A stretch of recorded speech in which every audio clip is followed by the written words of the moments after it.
Good afternoon. This is Brian Shannon from Alpha Trends Blogspot. It is Thursday, January 25th, 2007, and the market's closed. And we had a complete reversal of yesterday's gains. Yesterday, it looked like the S&P 500 on the screen right now was ready to go on to a bullish objective of about 145 from the bullish flag that I had been outlining. However, I also said that be careful that it didn't look like, but there was the potential for a failure of the breakout, similar to the way the Qs did. And I said that breaking below yesterday's breakout level, which was 143.10, would really give us reason for concern. And early on, the sellers took control, and they had control throughout the day. If we look at the 1-minute chart, you can see that the S&P 500 was below the daily VWAP for almost the entire session. Only for a couple intraday moments was it above the average price that it had traded at the time. So the sellers are back in control of the short-term trend. Now the question is this going to turn into something more significant? The intermediate-term trend, I think we could now consider neutral.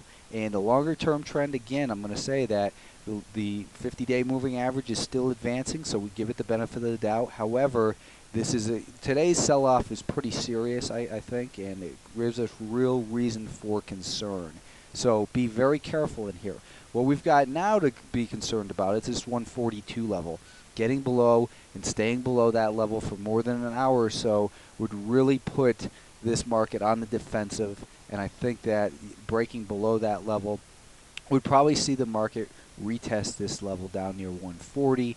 Then again, obviously, that would break it below the 50-day moving average. Breaking the 50-day moving average isn't necessarily a problem, but seeing that 50-day moving average change direction. And we've also got, of course, this 140.50 level is this level of resistance back here that was acting as support so much as well. So it looks like 142 and then down to 140.5. Those are the levels to really be concerned about in the S&P 500 right now. Yesterday's breakout has failed. From failed moves often come fast moves. So if you're long, tighten up all your stops in any positions. I saw a lot of damage done today, and things can change quickly. So be prepared for continued volatility in here, I think, is the right way to look at it. The Nasdaq 100 was starting to show little signs of life yesterday, but realistically was coming back up towards the top end of the range. This failed breakout right here, we saw a rally up to the 10-day moving average this morning, and then a bigger volume event today with this sell-off. This Nasdaq 100 is really starting to get me a little bit concerned in here. I still think that 43 is the more important level, and it looks like we're probably headed down for a test of that area. Yesterday I was looking for the strength that we had seen. So the 5-day moving average is still declining, so I wouldn't be surprised to see a test of 43.95 to 44. Well, obviously that didn't hold very well at all. Now we're back down to the end of the bottom range of the last week and a half, rather. So I think breaking below 43.50 in the Nasdaq 100, the Qs, is going to give us reason to consider that the year lows will be tested. And again, this 43.50 level took on added significance because it was the 2/3 retracement level, if you remember that. So the 2/3 retracement level, if that fails, will get some people's attention, and I think we're going to be in for a quick test of the 43 level. So tighten up those stops. I'll say it again and again, but we're getting to a reason to an area. The way the market's acting right now just really should give you a lot of reason for concern. Don't, especially when we're in the middle of earnings season, you don't go buying stocks in front of those earnings. Anything can happen. Don't sell them short either. If you have to bet on an earnings report, the right way to do it, in my opinion, is with options.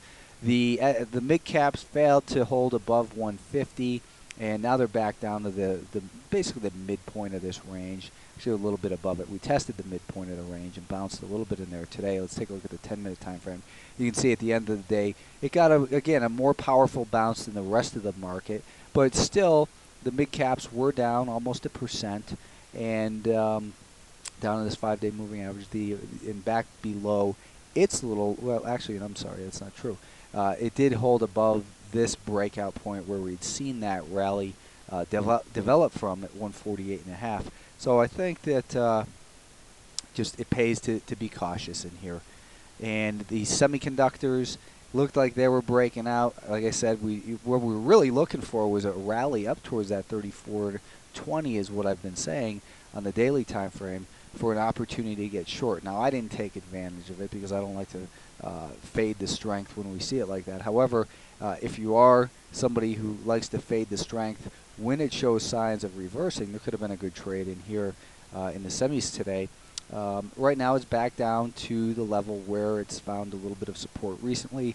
The more important level for the semiconductors is that 33 level. Breaking below $33 a share in the semiconductors will then bring 32.75 into play, and I think then probably a test of 32, maybe down towards 31.75. So let's see. We didn't have any open positions, so we're going to do a quick recap of the trades I had suggested yesterday. We were looking for Align Technology to get above $14.25. The high today was $14.25, so there was no reason to get involved in that one on the long side. We're also looking for ANADIGICS to get above $9.75. The high today was $9.74, so there was no reason to take a trade in that stock. We were looking to buy Monster on strength as well, above $49.65. Monster didn't show any strength right from the open, so there's no reason to get involved. NutriSystems, however, the short sale was suggested to be entered below 62.80. We saw that happen early on, so you should have been able to get short this NutriSystem. And then intraday, I'd suggested that because the target of 61.50 had been hit, that it would be time to cover half of your position. Hopefully, you didn't cover there. Instead, hopefully you covered a little bit lower. But if you're still involved in this, I would say that right now, let's put our stop just above this low right here. So let's put the stop on the remaining position at, well, actually we have it at 61.50. Where is it right now? 61.98. So let's lower that to $61.60 on the balance in NTRI.